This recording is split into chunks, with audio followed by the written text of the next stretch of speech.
안희정 지사나 문재인 전 대표나 전부 호남에 올인을 하고 있습니다. 자, 호남의 선택은 어떻게 될 거라고 보십니까?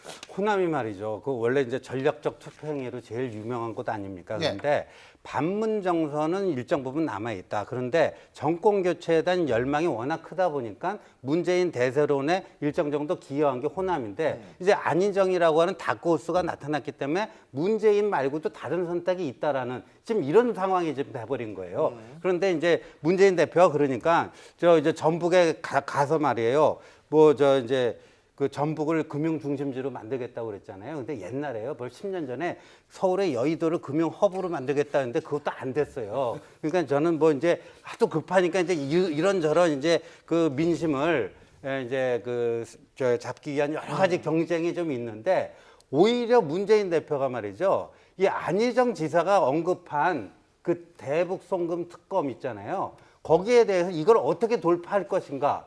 아직까지 뭐 뚜렷한 어떤 입장을 내보이지 않고 있는데 그게 굉장히 특히나 그 광주 전남 민심에 상당히 그 영향을 미칠 수 있지 않을까. 대북 송금 특검 말씀하셨는데 그 문제 때문에 안희정 지사가 그걸 사과를 했거든요. 예, 그랬더니 박지원 대표가 페이스북에다 칭찬을 했어요. 네, 정치 저렇게 해야 된다고. 이게 호남 사람들의 마음이거든요, 사실은. 예. 근데 전인범 전 사령관 지금은 이제 떠났습니다만, 예, 미국으로 가셨죠. 예, 그분이 5.18 문제 가지고 또 예. 전두환 전 대통령에 대해서 그분이 발표를 안 했다 이렇게 얘기를 하면서 호남의 민심이 많은 부분 상처를 받은 건 맞아요. 그러니까 문재인 전 대표가 전략적으로 인재를 영입할 때도 제대로 검증을 하셨어야 되고 예. 광주와 호남을 끌어안으려면 지금 안희정 지사가 하는 것처럼 적극적으로 자기 의사를 발표할 필요가 있는데 그런 부분이 부족한 게 문제라고 보는 거죠. 근데 이 호남 민심을 얻기 위해서 또 다른 야권 주자들도 열심히 뛰고 있습니다.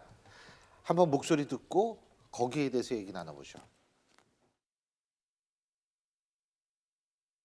선거 하루 전날 밤에 그 추운 강남역 그 사거리에서 정말 목이 터져라 외쳤습니다.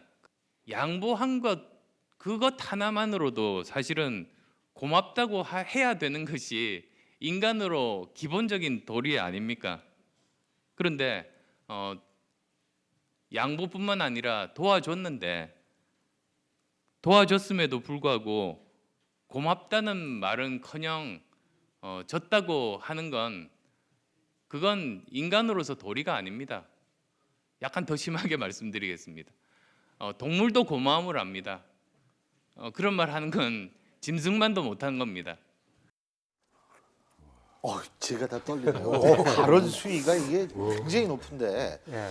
왜 이렇게 높아졌을까요? 안철수 전 대표가 원래 이렇게 세게 얘기하시는 스타일은 전혀 평상시에 아닌데? 안철수답지 않은 화법인데 이게 이제 안철수의 딜레마를 보여주는 건데 예. 호남에서 국민의당 지지율, 당 지지율보다요 후보 안철수의 지지율이 미치거든요. 그러니까 왜 내가 당 지지율도 못 나오고 있는가? 오히려 문재인 안희정 게임에 그 시선이 집중되고 본인이 주목을 못 받으니까 저런 좀 약간 극약 처방 있잖아요. 동물 중에서 이게 고마움을 제일 잘 아는 동물이 개 아닙니까? 그렇죠. 근데 그 짐승봐도 못하다라고 하는 어떻게 보면 이게 이제 우리가 쌍욕보다도 더한 뭐 이런 수준의 얘기를 한 거거든요. 말은 저렇게 점잖게 했지만 그 내용을 조분조분 뜯어보면요. 이건 우리 쌍욕보다도 더 심한 그거 아니에요. 근데 저렇게 하는 게 저는 안철수 전 대표는 전혀 도움이 안 된다고 생각해요. 아까 신주호 선생님도 말씀하셨지만 호남의 민심은 사실은 정권 교체거든요.